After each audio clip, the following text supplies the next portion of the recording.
Education planet रागनी राय में आपका स्वागत है। तो आज का हमारा टॉपिक है संक्रामक रोग। लेकिन संक्रामक रोग क्या होते हैं ये जानने से पहले रोग क्या होते हैं ये जानना बहुत ही ज़रूरी है, तभी आपको संक्रामक रोग के बारे में चीज़ें समझ में आएंगी। तो रोग का अर्थ है शरीर की वह अवस्था या शरीर के अंदर कुछ ना कुछ गड़बड़ी जिससे हम अस्वस्थ महसूस करते हैं। अस्वस्थ मतलब किसी भी कार्य को करने में हमारा मन नहीं लगता है। हम जिस कार्य को नॉर्मली दिनों में आराम से कर लेते हैं उसको हमको करने में ज़्यादा समय लगता है या हमें अपने अंदर ऊर्जा का अनुभव नहीं होता है। तो ये तो हुई रोग क्या होते हैं ये बात। अब हम जानेंगे कि रोग के स्रोत क्या हैं, आखिर ऐसे कौन से कारक हैं जो हमको बीमार बनाते हैं। पहले हम बात करेंगे आंतरिक कारक की। जैसा कि नाम से ही क्लियर है, आंतरिक मतलब अंदर का, हाँ है ना, आंतरिक मतलब अंदर का। तो ऐसे कारक या ऐसे कारण जो रोग को हमारे अंदर ही उत्पन्न करते हैं उनको हम क्या कहते हैं, आंतरिक कारक कहते हैं। जैसे हमारे हार्ट का सही से काम ना करना, हमारे पाचन तंत्र का सही से काम ना करना, ये सब क्या आ जाएंगे, हमारे आंतरिक कारक में आ जाएंगे। दूसरा हमारा है बाह्य कारक। तो ऐसे कारक जो हमारे शरीर को बाहर से नुकसान पहुंचाते हैं, ऐसे कारक जो हमारे शरीर के अंदर नहीं उत्पन्न हो रहे हैं, ये हमारे शरीर को बाहर से ही नुकसान पहुंचा रहे हैं, उनको हम रखते हैं आंतरिक कारण में। ये क्यों होता है, जैसे हम असंतुलित भोजन खा रहे हैं, हम प्रदूषित पर्यावरण में रह रहे हैं, तो ये सब क्या करते हैं, कहीं ना कहीं हमारे शरीर को इफ़ेक्ट करते हैं, उसको हमें बीमार बनाते हैं। ये तो बात हुई रोग की और उसके कारक की। अब हम जानेंगे कि ये जो रोग को फैलाने वाले रोगाणु होते हैं ये क्या होते हैं। रोगाणु जिनको हम रोग जनक भी कहते हैं। रोग जनक मतलब रोगों को उत्पन्न करने वाला या रोगों को पैदा करने वाला। तो रोगाणु ऐसे सूक्ष्म जीव होते हैं जो यदि हमारे शरीर के अंदर प्रवेश कर जाएं तो ये हमारे शरीर को बीमार बनाते हैं, हमारे शरीर में अंदर अवरोध उत्पन्न करते हैं, जिसके कारण हम अपनी क्रियाओं को सही से संपादित नहीं कर पाते हैं। रोग के बारे में जानने के बाद अब हम बात करेंगे रोग के प्रकार की, कि रोग कितने प्रकार के होते हैं। यहाँ पे मैंने रोग के प्रकार को 5 भागों में डिवाइड किया है। न्यूनकालिक रोग, दीर्घकालिक रोग, हीनताजन्य रोग, असंक्रामक रोग और संक्रामक रोग। न्यूनकालिक, इसके नाम में ही इसका अर्थ छुपा है। न्यून का मतलब होता है कम समय के लिए, कालिक का मतलब यहाँ काल से है। तो ऐसे रोग जो हमारे शरीर पर अचानक प्रभाव डालते हैं और उनका प्रभाव कम समय के लिए होता है, उनको हम न्यूनकालिक रोग कहते हैं। जैसे सर्दी और जुकाम। दीर्घ मतलब होता है लंबा, कालिक मतलब समय, तो दीर्घकालिक मतलब लंबे समय तक रहने वाला रोग। तो ऐसे रोग जिनका प्रभाव हमारे शरीर पर लंबे समय के लिए होता है उनको हम दीर्घकालिक रोग कहते हैं। तीसरा हमारा है हीनता जन्य रोग। हीनता का मतलब है कमी, तो ऐसे रोग जो पोषक तत्वों की कमी से होते हैं उनको हम हीनता जन्य रोग कहते हैं। चौथा हमारा पॉइंट है असंक्रामक रोग। संक्रामक रोग के बारे में मैंने आपको बताया था कि ऐसे रोग जो एक व्यक्ति से दूसरे व्यक्ति में फैलते हैं। तो असंक्रामक रोग होते हैं जो एक से दूसरे में प्रसार इनका नहीं होता है। ये परजीवी उपापचयी गलतियां पोषक तत्वों की कमी से होते हैं। संक्रामक रोग एक व्यक्ति से दूसरे व्यक्ति में होने वाले रोग को हम संक्रामक रोग कहते हैं।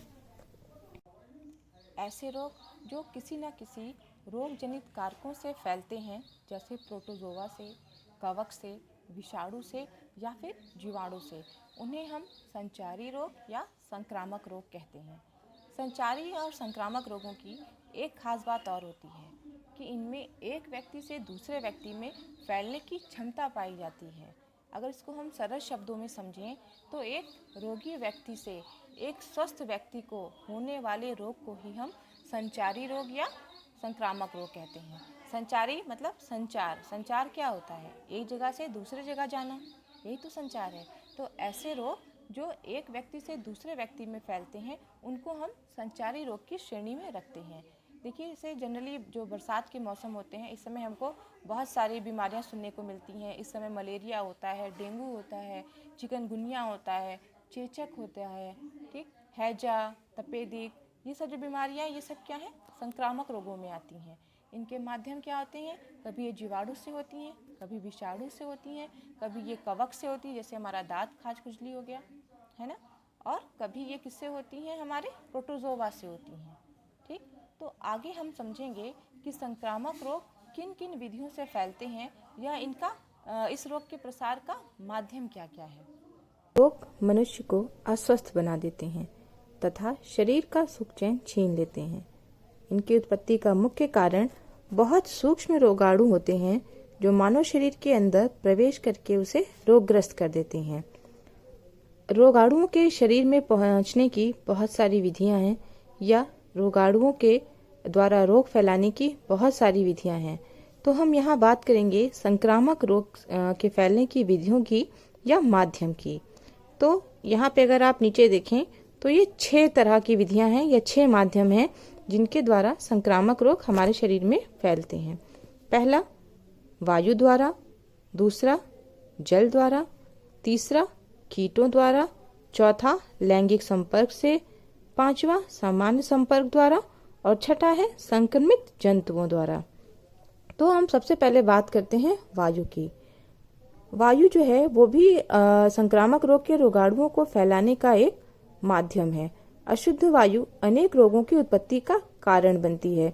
इसका कारण यह है कि जीवन के लिए जो श्वसन क्रिया है वो वायु द्वारा ही संपन्न होती है। जब अशुद्ध वायु रोगों के जीवाणु को लेकर के हमारे शरीर में प्रवेश करती है तो जो रोगाणु हैं वो हमारे शरीर के अंदर ही रह जाते हैं और क्या करते हैं, हमारे शरीर को बीमार करते हैं या हमको बीमार बना देते हैं। रोगी व्यक्ति के खांसने, छींकने, मलमूत्र त्याग करने से उसके रोगों के रोगाणु वायु में फैल जाते हैं। ये रोगाणु अत्यधिक सूक्ष्म होते हैं और हमें कभी आंखों से दिखाई नहीं देते हैं और ये संख्या में भी अपरिमित होते हैं, यानी बहुत ज्यादा होते हैं। किसी रोगी व्यक्ति के थूक की एक छोटी सी एक बूंद में इनकी संख्या लाखों करोड़ों होती हैं और ये रोगाणु श्वास क्रिया द्वारा स्वस्थ व्यक्तियों के शरीर में प्रवेश करते हैं। वायु द्वारा होने वाले रोगों में प्रमुखता चेचक, तपेदिक, डिप्थीरिया, काली खांसी, खसरा, इन्फ्लुएंजा प्रमुख हैं। अब हम बात करेंगे जल द्वारा संक्रामक रोग के फैलने की। अशुद्ध जल के प्रयोग से भी मनुष्य का शरीर रोग ग्रसित हो जाता है। वायु, जल और भोजन ये हमारे लिए जीवनदायी होते हैं। हम इनके बिना एक पल भी नहीं रह सकते। ना हम वायु के बिना रह सकते हैं, ना हम जल के बिना रह सकते हैं, ना ही हम भोजन के बिना रह सकते हैं। तो ऐसे रोग जो जल द्वारा हमारे शरीर में प्रवेश करते हैं या जिनके द्वारा हम बीमार हो जाते हैं उनको हम क्या कहते हैं, अशुद्ध जल से फैलने वाले रोग। इसमें हमारा प्रमुखता है टाइफाइड, हैजा, अतिसार, पेचिश और पीलिया। तीसरा हमारा है कीटों द्वारा। कीटों मतलब मच्छर के द्वारा। तो इसमें हमारा क्या आ जाएगा, मलेरिया, डेंगू, चिकनगुनिया। फिर हमारा है लैंगिक संपर्क। लैंगिक संपर्क का मतलब है जब हम किसी के फिजिकल कांटेक्ट में आते हैं तो हम उस बीमारी को क्या कहते हैं, एड्स कहते हैं। सामान्य संपर्क द्वारा मतलब एक दूसरे के कांटेक्ट में आने से जो बीमारी फैलती है उसको हम सामान्य संपर्क द्वारा फैलने वाला माध्यम कहते हैं। इसमें हमारा क्या आता है, जुकाम आता है, दाद आती है और खुजली आती है। फिर है संक्रमित जंतुओं द्वारा। अभी हमने यहाँ पे बात की थी कीटों की, अब हम यहाँ बात करेंगे संक्रमित जंतुओं की। ठीक, संक्रमित जंतु जैसे आपने सुना होगा कि जब कुत्ता काट लेता है तो रेबीज हो जाता है, चूहे से प्लेग फैलता है। इसमें क्या होता है कि जो रोग के रोगाणु होते हैं वो इन जंतुओं के शरीर में, जैसे मानव शरीर में प्रवेश करते हैं वैसे ही वो इन जंतुओं के शरीर में प्रवेश कर जाते हैं और फिर क्या करते हैं, इन जंतुओं को वो बीमार कर देते हैं, जिससे क्या होता है, रेबीज और प्लेग हो जाता है।